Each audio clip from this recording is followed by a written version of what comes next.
Ghana will later today play her final group game at the ongoing African Nations Cup against Guinea-Bissau in Group F. The current crop of players are hoping to win this game in a bid to get closer to their target to end the 37 years of trophy drought. A win for the Stars today will mean the senior national team progresses to the next stage of the competition. Here's Henry Kwesi Bedu's report on the Stars' journey so far.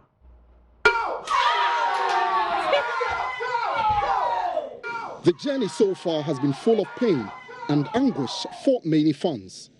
The Black Stars, surprisingly, have failed to win after 2 games at the group stage. The disappointment of Ghanaians soared after the goalless draw last week with the indomitable Lions of Cameroon. I'm just praying they go on, play very, very well, because the recent ones wasn't really good. Kind of like they just went there to play or something. My hope for them, it has become too small, because the way I had morale for them, it has really reduced, seriously. Coach Kwesi Appiah, however, described the performance as satisfactory and an improvement on the team's opening game against Benin. The Black Stars of Ghana will lock horns with the Jertus of Guinea-Bissau in a make-or-break game. The outcome will either send the Stars packing or book their place at the next stage of the tournament. The struggling Guinea-Bissau team is also yet to win a match at this year's AFCON. Ghanaians back home are, however, optimistic of a win. We're expecting the best from them too, because the only thing we need to do for them is to show them love and then support. You shouldn't discourage them. When you do that, you are bringing down their spirits. We will definitely win. I'm very confident about that they are going to qualify. At least 2-0 will do. I'm predicting the day you will score a goal, and then maybe Kojo Samoa or Thomas Partey will also score. Ghana and Guinea-Bissau's match is the determination for us to know whether we'll make it to the next level or not. So it's a win match. Whatever it is, we expect Blaster to make a good use of tomorrow's match and then make a good goals for us to be able to make it to the, is it 1/18th or whatever it is. The way they played the last game, I think actually they're going to make a win tomorrow. Expecting 2 goals from the DIU and the brother. I know Ghana will play well. If you will score about 2 goals, it shall be okay for us.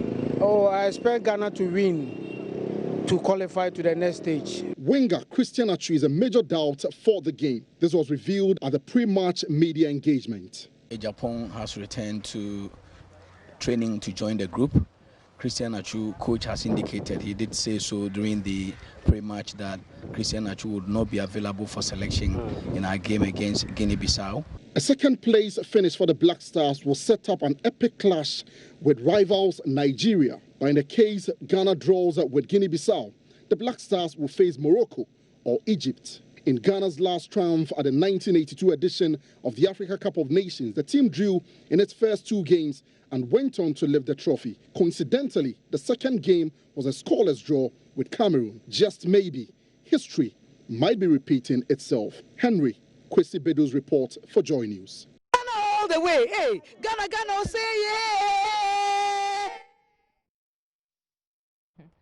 Now joining me on Skype for pre-match analysis is veteran sports journalist and coach Nana Ajiman, and later I'll be joined in the studio by my colleague George Ado Jr. Nana Ajiman, many thanks for your time. How do you react to the performance of the Black Stars in their first 2 games? A lot of people, there's been a lot of mixed reactions there going into this 3rd game. Some are expectant that we'll win, others are not so expectant. How about you? First of all, your reaction to their performance and your expectations ahead of today's game. Well, thank you very much. Good morning. Well, the first 2 games were lackluster. We can see the attitudes of the players were certainly not the best.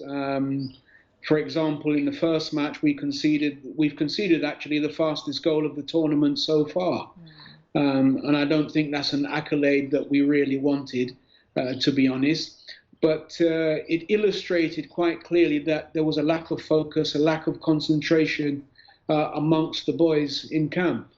The second match too, I think, well, that match was quite dull, because I left from watching that match from time to time and popped into the kitchen to continue with my cooking, because it just it lacked everything that I anticipated it should have. What did you anticipate it should have? What were your expectations? Well, I think there should have been a much greater flurry of activity, and there was none. We were taking it cool as if we'd already qualified, and meanwhile we hadn't won a match, and the draw didn't really help us, to be perfectly honest. You know, so I expected much more activity, much more urgency. It wasn't there. It wasn't there at all. I expected better possession of the ball. I expected cohesive play where we would string, you know, 10, 11, 12, 15 passes together, and that would culminate in an opportunity on goal. But none of those things were forthcoming. And over both games, I've not seen the style. I've not seen any pattern, any clear pattern of play, apart from if you kick the ball long, Christian Atsu will run after it. And in my coaching manual, that's called kick and run. And I don't see that is something that is appropriate for an African Cup of Nations. So now, which areas do we need to pay critical attention to, do you think? I think everywhere, absolutely everywhere, absolutely everywhere. We're just not compact enough. We don't play in a cohesive manner. We're playing one top. We know Jordan Ayew cannot play one top, irrespective of the experience that he has. Playing one top is a very difficult thing to achieve. It's very difficult because you've got to receive the ball and hold the ball up long enough for the cavalry to come and join you. And then you can pass it on and then move into another position which perhaps you can receive the ball back. But basically, where the attack is solidified, I don't think he can play that role very well. And look, after the first goal he scored, what else have you seen of Jordan Ayew? You know, what else have you seen? So I don't think the formation suits whatever style and pattern it is we do play. And the coach, by and large, is really used to a 4-4-2. I was surprised the other day that the assistant coach said, "Oh, we tried a different formation," and then I'm equally surprised to see it actually appear in a match situation, because when you change from something that you're quite versed with to something that you're not versed with, then that means you need to be much more involved in the game. It's not a situation where you can sit down and watch a 4-4-2 unfold, because everybody knows what a 4-4-2 can do. When you use a 4-2-3-1, as a coach, you need to be on your toes, reminding the players, you know, not effectively coaching them, because you've done your coaching during the week. That's preparation. But you need to be reminding them, you need to be involved in the game, you know, prick somebody's conscience, you shouldn't be here, you should be over there, etc., etc., etc. And that isn't forthcoming either from the coach. And I haven't seen the assistant coach, you know, stand up and give any instruction at all. And I find that weird. And it makes me wonder if there's any issues between, you know, the two on the technical bench. Because if I'm sitting on the bench, from time to time, the assistant may whisper something in my ear. "Oh, this isn't actually right," etc., etc. I'm going to tell them. And I say, "Well, go ahead." So he'll get up and he will issue a couple of instructions, etc., etc. I've not seen Tanko get off the bench at all. And I find that weird, because out of the two of them, Tanko is the most qualified. And so his vision, he has a much more broader and deeper vision than Kwesi Appiah, but he's not been up there. He's not said anything. So I find that weird, because it's a technical team. I don't expect to see Stephen Appiah get up or, you know, Richard Kingston get up, because their knowledge is limited, to say the least. All right, Nana, but I do hang in there for me, because I'm joined in the studio by my colleague George Addo Jr. George, you are running commentary on tonight's game. What are your expectations? Do you agree largely with what Nana Agyeman has been saying? Yeah, I think that the communication between Kwesi Appiah and his assistants is not something that, from where we see things, doesn't look too fluid. And we could insinuate that because you want to see the assistant coach come in and have a chat with the coach when things are not going well. You want to see them more on the touchline communicating. But anyway, if they are doing it through another gadget or something and we don't know, that's fine. That's what we can see from here. Okay. Clearly, we are not getting what we expect. Would you say that accounts for the performance of the Stars in the last 2 games? Well, I think there are 2 things. Now, the boys are not performing at their own level, even at their natural level. Most of them haven't come up there. The system in which they have been put into makes it difficult for them as well. Okay. And yes, I think these are basically it. And again, I think the coach has been maybe too reactive when he's expected to ring in the substitutions. He's not been as quick as possible. But I think the key factor is the boys haven't really lived up to it. But again, you want to look at how they have been put on the pitch. It's another thing. When Coach Asamoah says that he's not happy playing as a midfielder, but he's going to try it because for the last 4 or 5 years, we've seen him play as a left back. That's what we know. And he's asked to play in midfield. Was it his choice? Is it that the game was bad? That's why he's saying that. What could a coach possibly do? Because after 50, 60 minutes, there are some players on the pitch that look like they need help. They look like they need to get off it, and they're still on for such a long time. I've heard people calling for Asamoah Gyan. I say Asamoah Gyan is not as fit as you think. You can probably use him 15 minutes or 20 minutes at the end of the game. So I think it's really a mixed bag, a gamut. And so they will need to just focus and try and get through the group stage. It's Guinea-Bissau we're playing against. We have learned from Madagascar. We have learned from even yesterday, South Africa, Morocco was so tight that there's no guarantee. We tend to have this posture that, countries which are not football nations or favorites in the game are undermined, and so we underrate them, like we did to Benin. And look what happened. Look what happened with the Nigeria case. So these days you can do that. It's not something that you have to go around talking about. I know there's been a lot of talk about who we are going to meet in the first, if we are first, if we are second, if we are third. It's as if that in the country we are all assuming that we have qualified. Exactly. They should understand that you need to qualify first, and you have to pick that result against Guinea-Bissau before you can go through. So tell us a bit about the Guinea-Bissau team. It's a fairly unknown, but these are players who are plying their trade in the 2nd divisions and 3rd divisions in France. Others, are plying the trade elsewhere in China, coming through it. So you feel that, oh, these are guys. But the critical thing about them is that, and quite a number of them are Portuguese, and they've naturalized, and they're now players who are featuring for Guinea-Bissau. So for them, scoring a goal against Ghana will be absolutely huge. If you can get a goal against Ghana, they'll sing your name, you'll dance a lot. They'll be very happy with it. So remember that, yes, they are out of this competition, not totally because they still have a point in there. They are yet to score a goal. But when they play against Ghana, they know everything is on the line. They just have to play and leave this competition very well. They also have a chance to qualify. That's if they're able to beat Ghana and they'll come in. The only problem is they do not have very sharp attackers. But if you give them the chance and you make mistakes like we did against Benin, they can score. Because think about Ghana, Benin 2-2, then Benin, Guinea-Bissau goalless. Okay, I guess going into the team, we should learn lessons we did from the game between against Cameroon and Benin as well. But Nana Agyeman, let me come back to you. I believe you follow the Guinea-Bissau team closely. What are some of the cautions the Stars must take note of while preparing to meet them? Well, it's not even about. I mean, Guinea-Bissau is like a Busawa Dwarfs for me. It's just I mean, you cannot be in a competition where you lose to Guinea-Bissau. It is just not possible. If that happens, I'm looking to see a blue moon.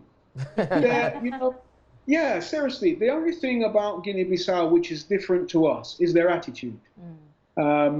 Yes, they haven't scored any goals, but they play together as a team. There's no disunity in that team. There's no disharmony. There's no factions. The coaches seem together. The head coach, the technical, the assistant coach, they seem together, and they have overall a general positive attitude. And I think that's the difference. That's the only difference, because as a footballing nation, so to speak, they're learning. Quite clearly they're not even underdogs. They're underdogs. You know what I mean? So this is a game. This is a game that we must win, and we will win. But we've got to remember that. Look, this isn't the final of the African Cup of Nations. It's just the last group qualifying stage. That's all. So while they're talking, yes, we're going to qualify. Yes, we're going to qualify. Yes, we're going to qualify. And I've heard the coach say, yeah, we take one game at a time. The next game is going to be serious. And, you know, I mean, we're coming home. But at what stage we don't know. We're coming home. So you're very optimistic. Are you saying that we shouldn't expect any upsets, as in when we went into the game with Benin and, you know, we drew goalless? And I'll tell you why. Because you know what? If I was a player and I was in Egypt right now, I would have met with all the other players and I would have preached mutiny on the bounty.